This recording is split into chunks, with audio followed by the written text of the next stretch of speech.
नमस्कार, मी बोलते नंदिनी अंकोलेकर। मी आज तुम्हाला दाखवणार आहे उपासाच्या भाजणीचे थालीपीठ। त्याच्यासाठी काय काय साहित्य लागतं ते चला तर बघूया आपण। उपासाच्या भाजणीचे थालीपीठ करण्यासाठी लागणारं साहित्य हे साधारणपणे 1 कप मी उपासाची भाजणी घेतलेली आहे। ही उपासाची भाजणी मी ऑलरेडी अपलोड केलेली आहे। मी खालती डिस्क्रिप्शन बॉक्समध्ये लिंक देते, तुम्ही तिकडे बघा।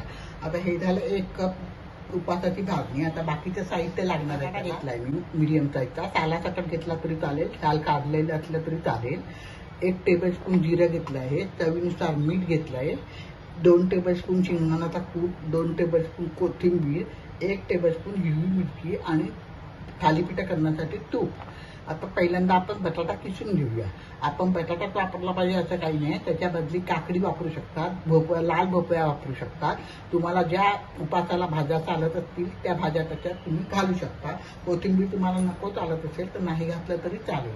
चला तर आता आपण बटाटा किसून घेऊ। एक एक करून ह्याच्यात टाकूया, मिक्स करूया। पहिले आपण हिरवी मिरची घालूया,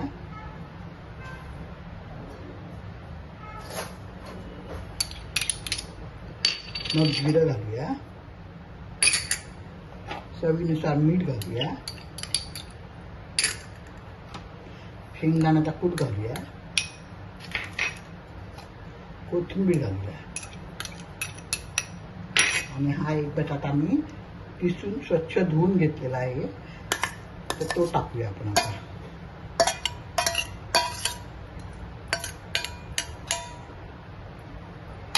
सगळं पहिलं हाताने आपण मिक्स करूया आणि जसं जरुरीप्रमाणे पाणी लागेल तसं आपण पाणी घेऊया।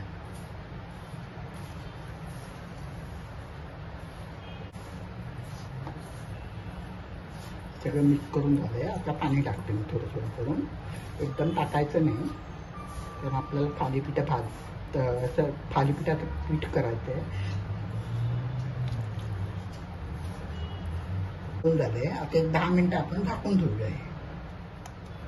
गॅसवर मी तवा तापत ठेवला आहे। आता छानपैकी गोळा करून घेऊया आणि प्लास्टिकच्या कागदावरती आता थापायचा। आपण जसे आपले रेग्युलर कांद्याचे आणि त्याचे थालीपीठ करतो त्या टाईपमधलं थापायचं। फक्त काकडी वगैरे घातली असेल ना तर तुम्ही त्याला पाणी टाकताना सांभाळून टाका, कारण काकडीला ऑलरेडी पाणी सुटतं। काकडी, भोपळा त्याचे पण सुंदर होतात थालीपीठ।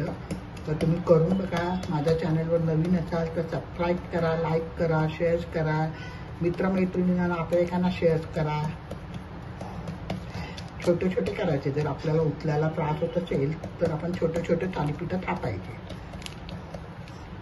आता मी दाखवतो तुम्हाला कसे भाजायचे। आपल्याला चांगला पाहिजे पीठ टाकायचं। आपण रुमाल ओला करून त्याच्यावर टाकू शकतो।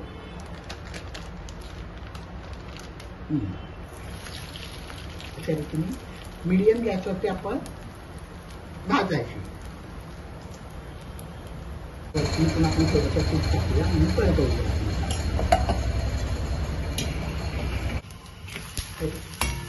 अशा रीतीने दोन्ही साईडनी चांगलं खरपूस भाजायचं आपण। थालीपीठ चांगलं दोन्ही बाजून येतो छान भाजायचं। चटणी बरोबर, वेलवण्याबरोबर किंवा दह्याबरोबर सर्व करायचं। चला तर आपण सर्व करूया।